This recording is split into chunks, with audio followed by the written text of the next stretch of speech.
Persiste el debate por la decisión de la Corte Constitucional sobre el consumo de alcohol y de drogas en espacios públicos. Según la Policía Metropolitana, por ahora lo que está plasmado es solo un comunicado más no un fallo. Según esta declaración, los uniformados podrían seguir imponiendo comparendos por consumo de licor o de drogas en los parques.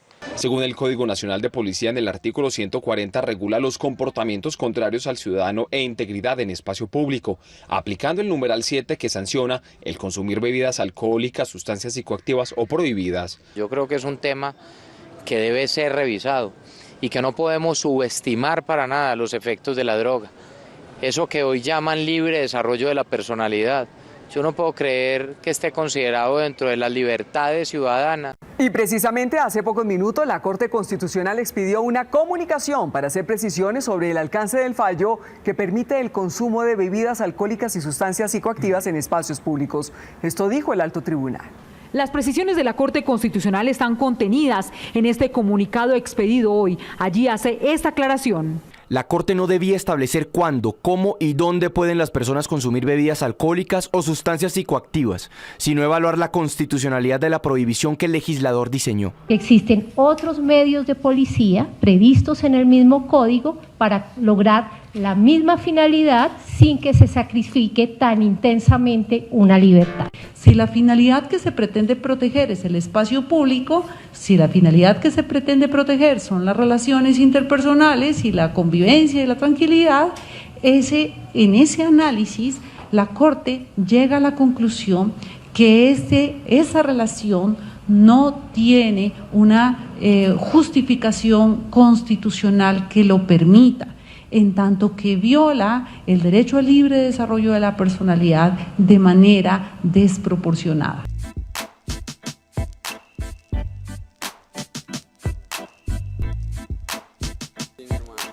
Bueno, entonces simplemente... Ya no me pregunto por qué nuestra vida fue así.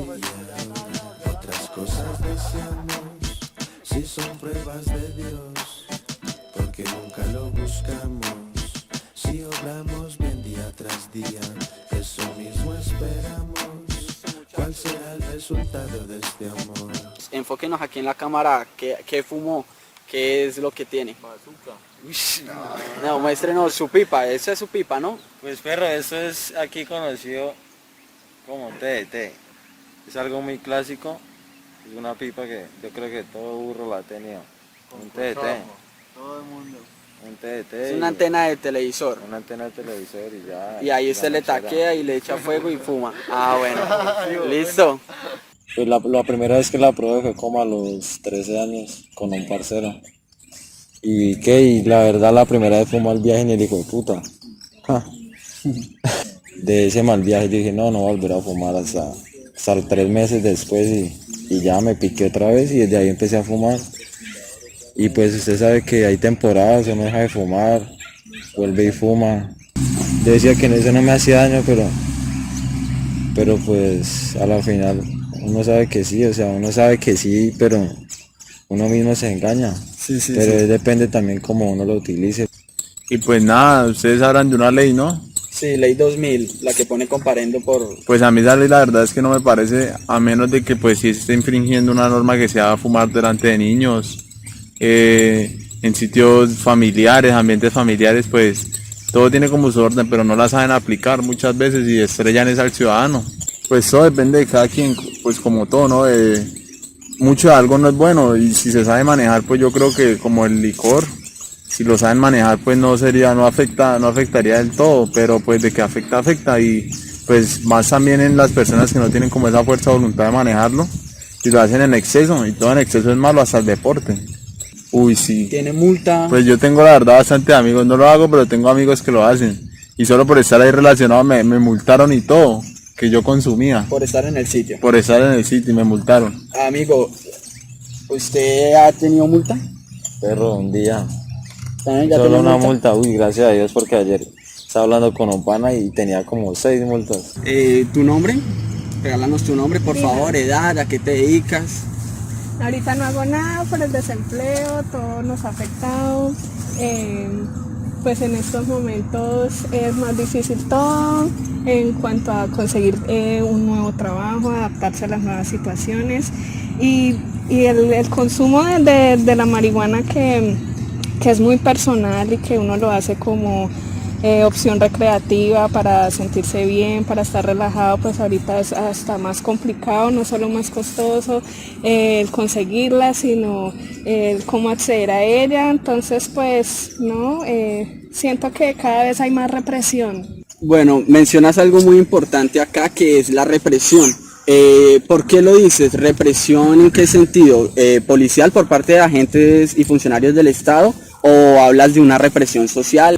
No, es más que todo a las supuestas autoridades como pues los policías, aunque pues no falta. Ahorita las personas pues han tratado de abrir un poquito más la mente. En algunas ciudades no son como tan prejuiciosos, aunque uno debe tener en claro que hay que pues respetar los espacios por las familias, los niños, etcétera, pero pues uno busca como un espacio donde uno esté un poquito alejado de esas personas y uno tener como ese entorno donde uno pueda estar un poco más tranquilo haciendo sus cosas y de pronto consumiendo. ¿Cree usted, desde el punto de vista del consumidor, qué prima más, el espacio público o mi derecho a expresarme y recrear libremente?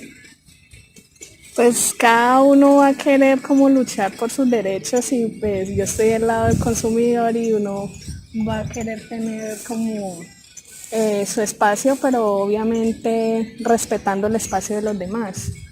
Pero sí, uno quisiera que no penalizaran el consumo, que no lo castiguen, que no lo multen y que pues dejaran a las personas fumar libremente. Bueno, buenas tardes. Mi nombre es Adrián y llevo consumiendo activamente cannabis desde hace unos 6-7 años atrás. Bueno, inicié porque se me dio, porque estaba en un entorno más social en el que pues mis amigos más cercanos consumían, pero igual, o sea, no con esto estoy diciendo tampoco que me hayan llevado a hacerlo, sino he llevado yo un año de parchar con ellos, de frecuentar y pues nada, lo hice en algún momento en el que simplemente se me dio la gana.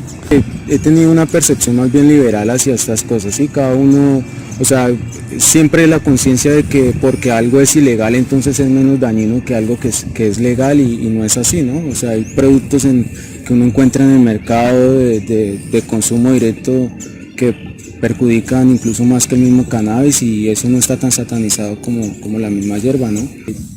Estos parques, por ejemplo, eran mucho más rurales, mucho más de campo, porque relativamente este conjunto es nuevo, no existía. Entonces era un potrero, por llamarlo de alguna forma, porque literal no había nada.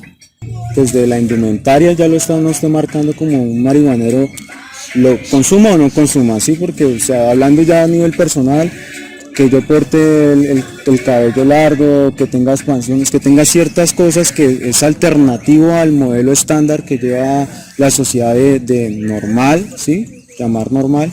Entonces yo entro a esa categoría y desde siempre como porté una identidad de ese modo, por llamarlo así, era tachado de consumidor y yo siempre era ajeno a las drogas porque sí, o sea, no había entrado en esta etapa y ya era categorizado así, entonces ese prejuicio siempre está ahí latente, consuma usted o no desde la vestimenta, sí, partiendo de ahí, eso ya es una cuestión de conciencia de cómo las generaciones han venido adoptando un cambio, o sea, la manera de percibirnos a nivel vestir, a nivel de pensar y todo eso. Entonces es una parte donde por mi lado me tiene que enseñar a ser tolerante con las generaciones de antaño que no conciben bien eso, ¿sí? Mis padres desde siempre fueron muy conservadores en ese aspecto, pero eso de que, o sea, con los tiempos como que y que uno como que lo va moldeando a cuestión de que un piercing un día se aguanta la cantaleta, o sea, con el tiempo, o sea, todo es progresivo, ¿sí? Todo el cambio es paulatino, así de que uno mismo se va sintiendo cómodo con la manera de ser de uno y se desarrolla en ese contexto, entonces entra como ya los padres a normalizarlo eso, ¿sí? Pero igual el estigma está a nivel social y eso lleva a que siempre seamos así. Mario en una ocasión llega y nos dice, muchachos, una vez nos retiró de una forma y nos dijo, yo sé que más de uno que llega acá a consumir no es rata, no es nada, ¿sí? O sea, ya es consumidor y punto, o sea, no es como que uno sea, porque es que la cuestión es que la droga también como que va ahí, o pareciera ir ligada a la cuestión delictiva, ¿sí? O sea, que uno roba y porque va a tener la necesidad de robar para consumir.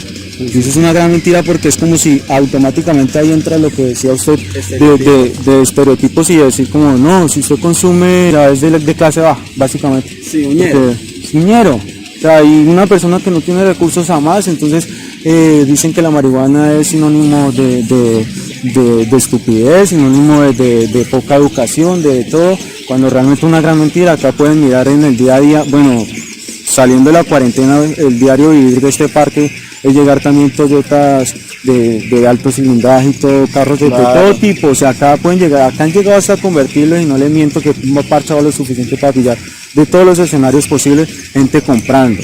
Y es un estigma estúpido, porque precisamente esa gente entre más dinero tiene, pero como están desarrollados a nivel tienen un estándar de una vida, un estatus de donde, pues, es profesional, y eso no quita de que, o sea, yo soy estudiante de música, así me muevo en ese escenario y soy también animador de eventos. Hay un choque entre mi misma profesión porque me lleva a todo ese tipo de estigmas de que me ven en un escenario o algo y dicen como, o sea, este man consume.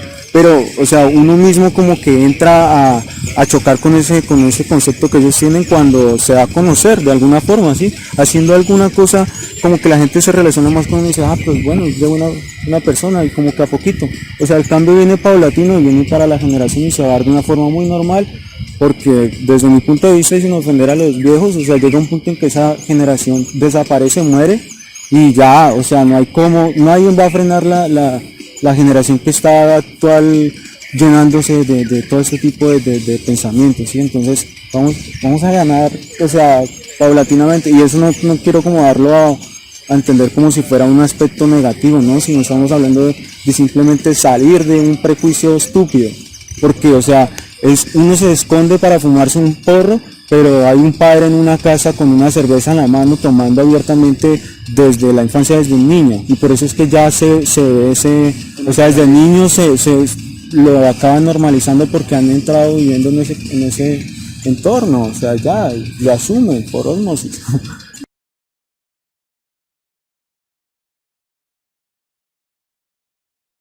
Bueno, pues la ley 2000 del 2019 surge por un vacío jurídico que queda cuando la Corte Constitucional dice que el Código de Policía está errado en su interpretación al momento de prohibir el consumo de sustancias psicoactivos, especialmente la marihuana. Esta problemática empezó, pues, como lo dije, el Código de Policía prohíbe el consumo y el porte de la marihuana en espacios públicos para cualquier tipo de persona. Esto fue muy demandado ante la Corte Constitucional. Pues, explicando un poco, la Corte Constitucional se encarga de que todas las leyes de Colombia cumplan unas condiciones que vayan en reglamento a la Constitución colombiana. Esta ley fue demandada por violar el artículo en el cual nos habla de la libre expresión, el libre desarrollo de la personalidad del ser humano. Toda persona tiene el derecho a evolucionar, entonces debe ser libre de experimentar todo tipo de cosas que lleven a una evolución social en cuanto a su ser. Entonces la Corte Constitucional dice que esta prohibición limita la evolución del ser humano como persona. atacando principalmente la psicología en tanto el entorno personal y el entorno social. ¿Cuál es el debate principal? Ya se sabe que el consumo y el porte de la marihuana es un derecho que tiene el ciudadano, porque tiene derecho a evolucionar psicosocialmente como a él le plazca. Pero usted sabe que los derechos llegan hasta donde inician los de los demás. Por tal manera no se le puede dar libre consumo y porte a todas las personas porque también existen otros derechos que contraponen esa posibilidad. Eso es la teoría, pero vemos en la práctica que realmente no es así. ¿Por qué cree usted, desde el punto de vista del derecho de un abogado, que existe esa ambigüedad en la interpretación de la ley? Todos sabemos que la policía en todos los casos no opera de la misma forma. Y ya entramos un poco en materia en lo que nos concierne nuestro nicho poblacional, que es el Parque Guayuría en la ciudad de Villavicencio. ¿Por qué se presenta esa ambigüedad, más específicamente en este parque? Para explicar esto, tengo que hablar de una rama del derecho que se llama la sociología jurídica. La sociología jurídica explica la relación entre el contexto social y el derecho.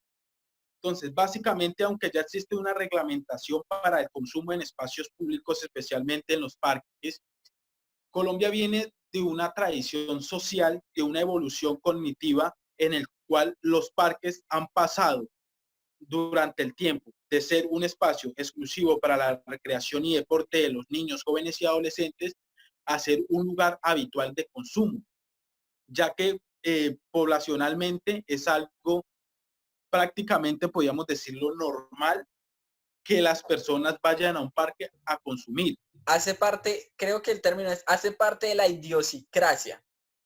Exactamente. Ya está muy arraigado en la cultura del ciudadano en Colombia. Pues sabemos bien que el índice de edad de los consumidores de cannabis entra entre los 16 y 26 años, o sea, entre la adolescencia más o menos. Por eso mismo se propicia mucho que estos parques sean el lugar de consumo, ya que muchas veces los jóvenes que van a consumir droga no pueden hacerlo en sus casas por sus padres o por otros diferentes motivos, entonces van a un lugar conocido y habitual de mismos consumidores, los parques. Entonces, por eso es algo que ya está muy arraigado en el ADN colombiano o del consumidor, ir a un parque a consumir marihuana. Por eso es que es muy difícil, aunque ya está esta ley, emplearla. Desde el punto de vista del derecho, ¿cuál cree usted que sería la opción más viable realmente para darle una solución a este problema? Colombia, siendo un país que produce marihuana y produce cocaína, pero centrándonos en el punto de la marihuana, somos productores y esto genera muchísimo dinero al año. Hablamos de casi billones de pesos que se ganan mediante la marihuana. Entonces, sabemos que el narcotráfico está muy metido en la política, está muy patrocinado. Entonces, también es un choque tanto cultural como económico. ¿Por qué? Porque hay muchas personas que no les sirve esto porque dicha persona, dicho patrocinador está en este negocio.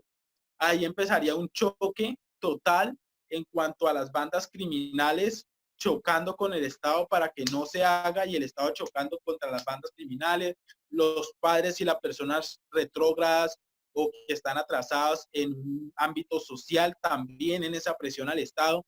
Entonces la culpa no es totalmente del Estado, sino que el Estado está totalmente cohibido porque hay unas partes que le dicen que sí, hay unas partes que le dicen que no. Entonces es bastante complicado para el Estado generar una institucionalidad en cuanto a la marihuana de este tipo. Vale, Andrés, me parece que esta entrevista ha sido muy gratificante. Contextualizamos a las personas en lo que era la ley, cómo se aplica, por qué surgió, por qué Colombia es Colombia y por qué se le da un manejo a este tipo de problemáticas, supongo yo. En el momento, pues, es un tema de estudio, pero deriva siendo una problemática, pues, porque sabemos que el microtráfico y narcotráfico derivan un montón de problemas sociales que aquejan a nuestro país, pero pues creo que nos sirvió el espacio para aclarar un poco sobre la ley 2000, sobre qué sucede, cuáles son los comportamientos psicológicos y una posible solución. creo que no sería más hasta el momento. Andrés, un gusto, un placer que haya participado en esto, que nos haya ilustrado a las personas que quizás no conocíamos de fondo lo que enmarca esta problemática. ¿Un último comentario, algo que decir a manera de cierre? No, pues ya creo que ya está todo claro, pues es un placer haber ayudado a la realización de esta entrevista y muchas gracias por la invitación, hombre.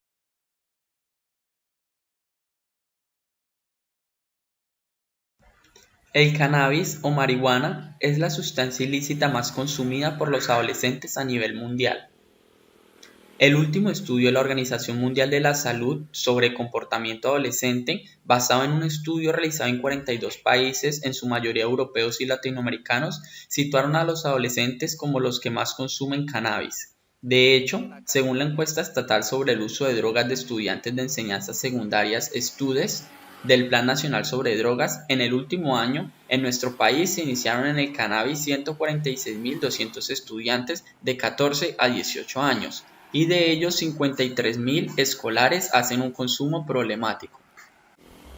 La realización del proyecto Ley 2000, una lucha entre la teoría y la práctica, ha sido un proceso realmente gratificante, puesto que en primer lugar nos permitió un contacto directo con la comunidad a la cual íbamos a hacerle el estudio de campo, y en segundo lugar nos permitió obtener los resultados que pretendíamos desde un comienzo, estableciendo de manera directa, gracias a las entrevistas realizadas a los personajes, qué conceptos manejados en la psicología social podría aplicarse a la población consumidora de cannabis del Parque Guayuriba, entre los cuales encontramos unos más que pretender entender el consumo de sustancias psicoactivas sin la aportación de la psicología resulta una tarea absurda, y de la misma forma sería absurdo pretender entender su tratamiento o prevención. Unos conceptos más marcados que otros, donde se destacan la comunicación no verbal, categorización social, esquemas, estereotipo, relaciones intergrupales,